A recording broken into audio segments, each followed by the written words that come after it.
세 번째 주제로 넘어가 보겠습니다.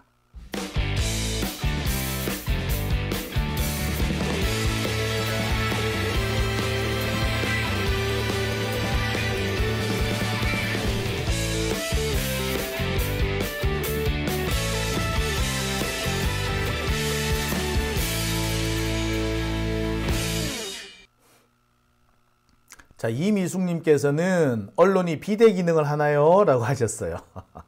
요새 보면은 글쎄 참 대한민국에 비대가 많아졌어요. 그렇죠? 네, 오밤중의 뉴스 함께하고 계십니다. 이어서 제가 준비한 세 번째 주제로 넘어갑니다.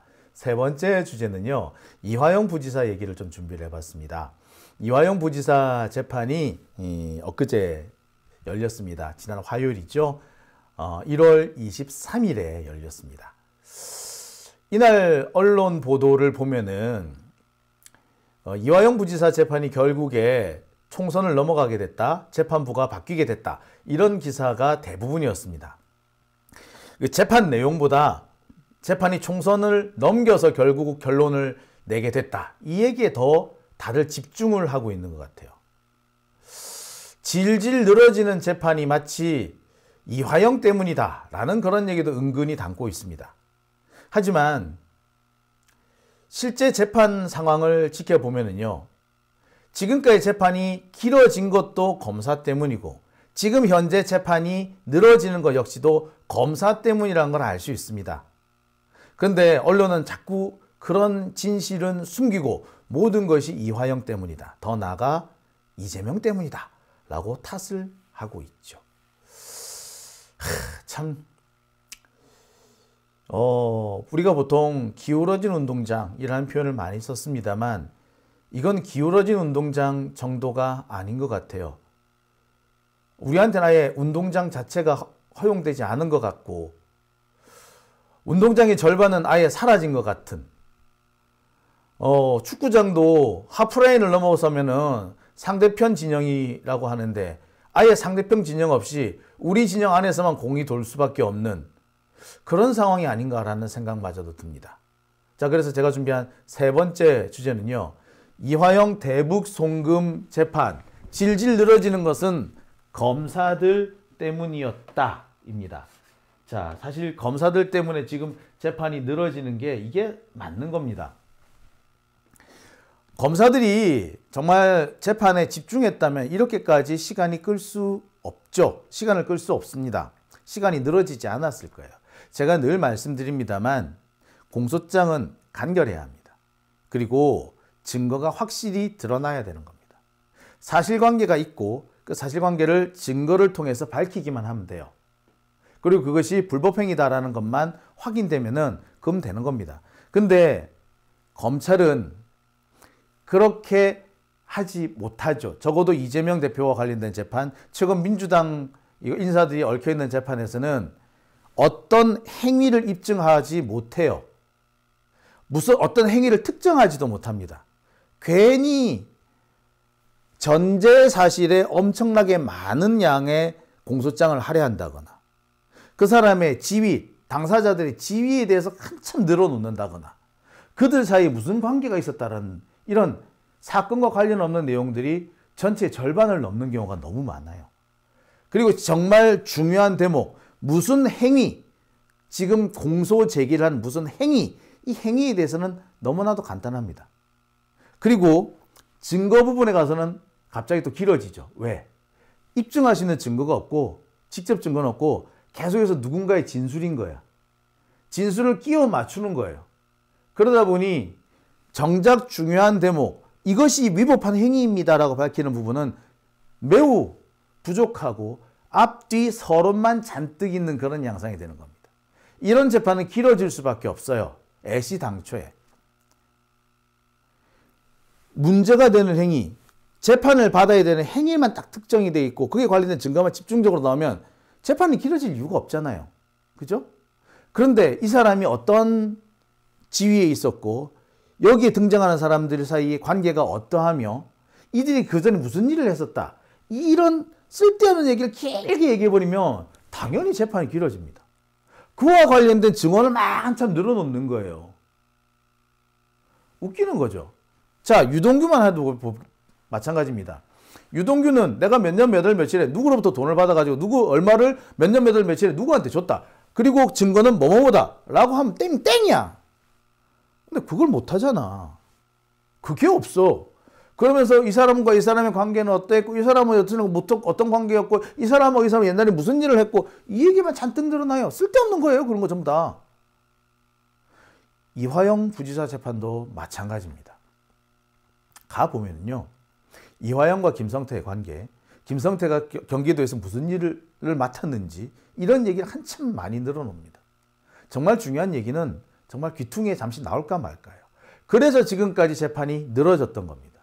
검사들 때문에 재판이 늘어졌어요. 근데 이제 와가지고 갑자기 재판이 늘어지는 것은 이화영 때문이라고 핑계를 댑니다. 왜? 지금까지 거의 1년 넘게 검사들이 얘기를 해왔어. 검사들이 자기 주장만 펼쳐왔다고. 이제부터 이화영이 반박을 해야 되는데 이화영 반박을 할 시점부터 갑자기 재판을 빨리 끝내자는 겁니다. 검사들이 1년을 얘기했으면 피고인도 1년 정도 항변할 수 있어야 되는 거 아닙니까? 아니 1년까지는 못하더라도 적어도 충분히 항변할 수 있는 그런 시간을 줘야 되지 않습니까? 근데 그거 안 해. 자, 그래서 이화영 부지사 재판을 맡았던 재판부가 기피 신청을 당한 겁니다. 자, 근데 이번에 기피 신청이 결국 기각됐죠. 기각된 기피 신청 이후에 재판이 재개되고 지금 세 번째 재판이 진행되는데 검사들하고 언론에서는 계속해서 뭘 떠들고 있냐면 지금 이 재판부가 결론을 내려야 한다. 재판 선고를 해야 한다라고 주장을 합니다. 하지만 현실적으로 그건 불가능해요. 재판부도 알고 있고 검찰도 알아요. 하지만 검찰은 계속해서 어거지를 쓰고 있습니다. 그런데 당장 빨리 재판을 끝내자라고 그렇게 지금 내일 모레라도 당장 끝내자 판사 바뀌기 전에 재판 끝내야 된다라고 주장을 하면 자기들이 재판 속도를 빨리 해야 될 거 아니야. 자기들이 뭐 말할 게 있더라도 막 줄이고 그래야 될 거 아니야. 그죠? 근데 막상 가보면 뭐 법정에서 말 많이 하는 건 검사야. 검사들이 제일 말 많이 해. 지난 23일 날 열렸던 이화영 부지사 재판에서도 똑같은 일들이 벌어졌습니다. 자, 이 마우스가 어디로 갔나? 예, 여기 있네. 예. 지난 23일 수원지방법원에서 열린 이화영 부지사의 재판, 이른바 대북송금 관련 재판입니다. 이 사건에서 재판은 지금 이제 막바지이긴 하나 추가적인 3명에 대한 신문이 진행이 됐습니다. 그런데 이 3명 중에 한 사람은 검찰 측이 다시 신청한, 검찰 측이 추가로 신청한 증인이에요. 필적 감정관이라는 겁니다. 이 필적 감정관을 데려다 놓고 한참 증언을 들어요. 사실 필적 감정관 여기 데리고 올 이유가 없어. 감정서만 나오면 되지 필적 감정관이 여기 왜 나오느냐고. 필요 없죠. 재판 빨리 끝내야 된다며. 당장 끝내자며.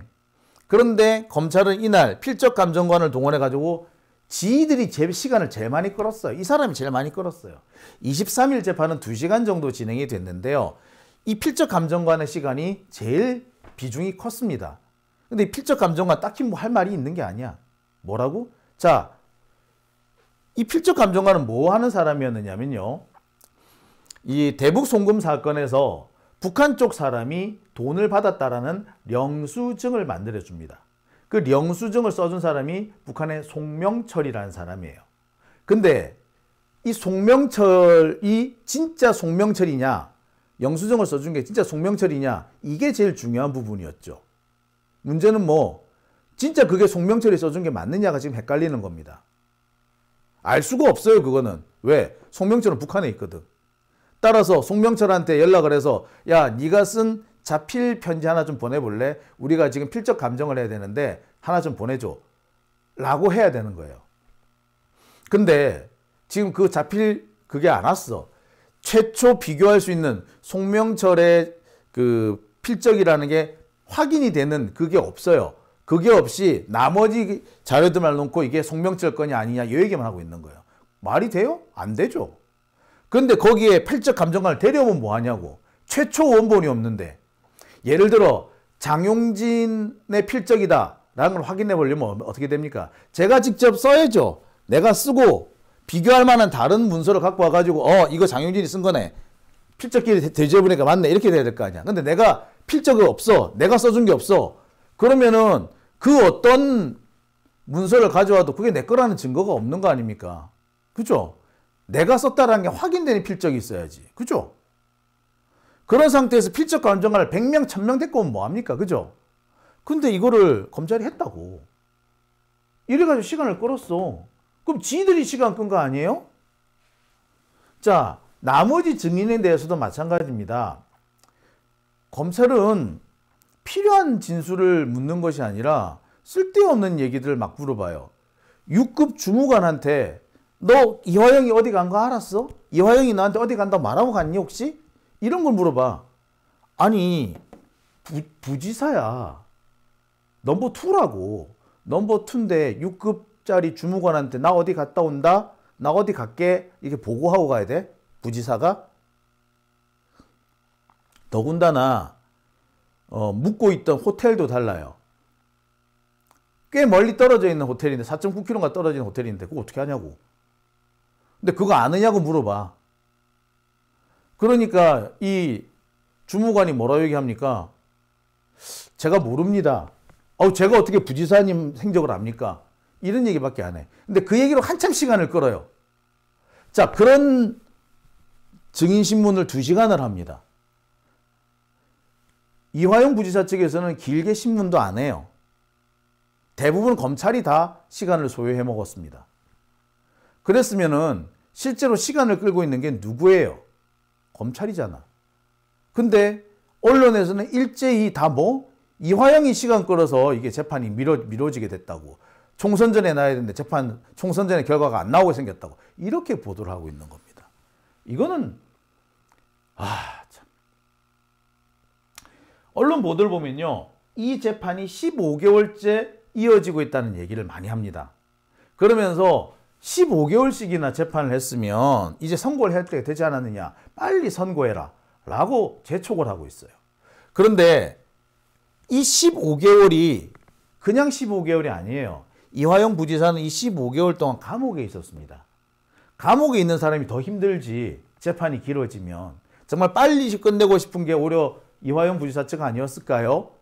그런데 지금까지 15개월씩이나 재판을 끌어온 건 누구냐면 사실은 검찰입니다. 왜? 원래 이 사건의 시작은 뭐였다고? 법카였어요. 법카. 그 쌍방울이 이화영 부지사한테 경비로 쓰라 이거 쓰세요 하고 법카를 줬는데 이 법카를 준 시점이 좀 애매한 거예요.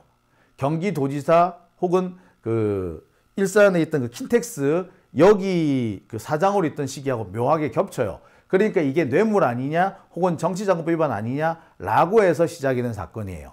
근데 이게 갑자기 어느 순간에 대북 송금으로 바뀐 겁니다. 이렇게 법카로 시작된 사건이 대북 송금이 되는 과정에서 얼마나 시간을 끌었겠어요. 그러니 15개월씩이나 된 거 아닙니까?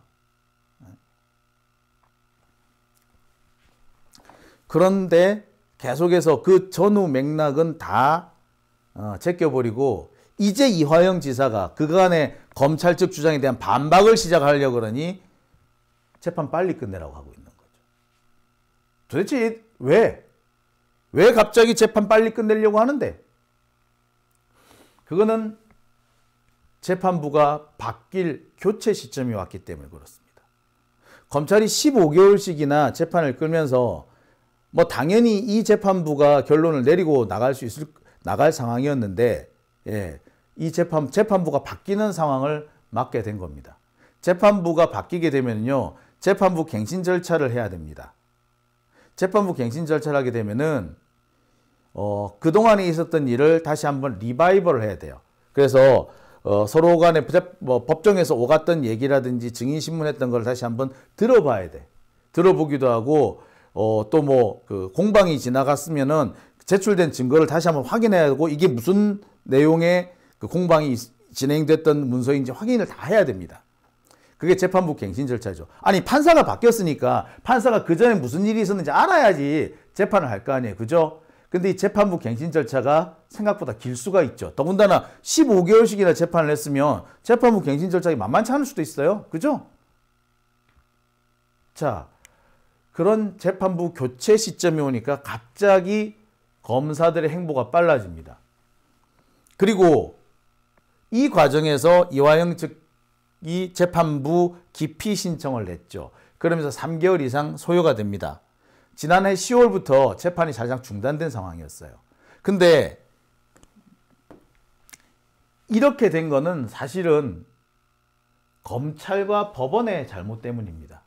당장 재판부는요, 변호사가 없는데 재판을 강행하는 망동을 진행합니다. 자, 당시에 법무법인 해광, 이화영 부지사 재판을 진행하던 법무법인 해광이 사임을 하죠. 이 과정에서 불거졌던 것이 해광 측이 검찰이랑 짜고 이화영 부지사한테 엉뚱한 이재명 대표한테 불리한 허위 증언을 하라고 사실상 회유 종용 압박을 가한 사실이 드러나죠. 그러면서 법무법인 해광 측에서 사임을 합니다. 그리고 법무법인 덕수가 있었는데 법무법인 덕수는 검찰이 괜히 깽판을 부려서 사임하게 만들죠. 그리고 그 이전에 현근택 변호사가 있었는데 이 현근택 변호사 같은 경우에는 검찰이 현근택 변호사를 압박하는 방식으로 해서 결국 내보내버립니다. 자, 그래서 변호인이 싹 없는 상태에서 갑자기 재판부가 국선 변호인을 선임을 하고 선임한 그날 곧바로 재판을 강행해버려요. 아니, 여러분 생각해 보세요. 변호인이 새로 선임이 되면 재판부도 갱신 절차를 해야 되는데 변호인이 바뀌면은 변호인도 이 사건이 어떤 사건인지 확인해보는 시간이 있어야 되는 거 아닙니까? 변호인 갱신 절차도 있어야 될 거 아니야. 예. 근데 그거 없이 바로 진행해버린 겁니다. 오전에 야, 너 이화영 부지사의 이 국선 변호인으로 선임이 됐어. 그러니까 재판 출석해. 라고 오전에 통보해놓고 오후부터 너 변호사석에 앉아. 이렇게 한 거예요. 재판이 제대로 진행되겠어요, 이거? 이런 짓을 했다고 재판부가. 이 재판부가 그러면 기피 신청 안 당하고 배기겠어요? 이 재판은 진행 자체가 안 되는 거예요. 즉 애시당초에 이거는 법원과 검찰의 잘못인 것 같습니다. 최초 시작이 법카였는데 이 법카가 사건을 공소장이 없는 대북 송금 사건으로 진행을 하면서 쓸모없는 이상한 공소장이 없는 증인들이 막 등장하고 그랬다고. 그래서 재판이 길어진 거 아니었어요. 그런데 이제 와가지고 이렇게 문제가 생긴다고? 심지어 검찰은 변호인 접견을 방해하는 일까지도 있었습니다. 김광민 변호사 같은 경우에는 변호인 접견을 가려고 했더니 갑자기 오늘 변호인 접견을 가면은 이화영 부지사가 지금 검찰청에 올 거기 때문에 접견할 수 없어. 그러니까 검찰청으로 와 라고 해놓고 그래서 검찰청으로 가려고 하니까 갑자기 이화영 안 온대. 그러니까 오늘 검찰청으로 오지 마 라고 연락을 했다는 거예요. 근데 이미 그 연락을 받은 시점은 이미 접견을 가기로 한 시간이 다 된 거, 임박한 겁니다. 약속을 한 시간이 이미 임박해져 버려가지고 급하게 가더라도 도저히 접견 시간까지 도착할 수 없는 상황이 되어버렸던 거죠. 사실상 접견을 방해한 일도 있었어요. 그러니 실제로 재판을 질질 끌고 재판을 방해한 것은 검찰 측 아닌가요? 그죠? 자, 다시 한번 말씀드립니다만 이 재판이 열렸던 23일 재판도 사실은 이 검찰 측에서 시간을 대부분 다 사용을 했습니다. 이날 재판 2시간 정도 진행이 됐는데 계속해서 대부분의 시간을 검찰이 사용을 한 겁니다. 특히 문제가 되는 것은 이 필적 감정관 이 사람인데 이 필적 감정관에 대해서는 딱히 이의가 없어요. 이 필적 감정관은 문서 3개를 놓고 이 문서가 전부 다 동일한 사람이 쓴 문서이다 라고 감정을 했어요. 근데 문제는 이 사람이 문서 3개를 쓴 사람이 과연 북한의 송명철이 맞느냐가 문제인 거고, 그러려면은 정말 송명철이 쓴 게 확인이 되는 어떤 새로운 문서가 있어야 될 거 아니에요. 이 문서를 갖고 와야 되는데 이 문서 없이 무슨 필적 감정을 하느냐 라는 문제가 된 겁니다. 그러면은 검찰은 죽으나 사나 송명철의 문서를 필적을 찾아와서 재판에 제출하면 땡이지. 필적 감정인을 불러와가지고 이거 제대로 감정한 거 맞아? 너 실력 있는 사람이지? 너 경력 많지? 이런 얘기를 왜 물어봐? 물어볼 필요가 없는 거잖아요. 그죠? 이런 걸로 지난 23일 재판을 다 썼었습니다. 그러니 실제로 재판을 질질 끈 것은 누구겠어요? 예, 검찰인 겁니다.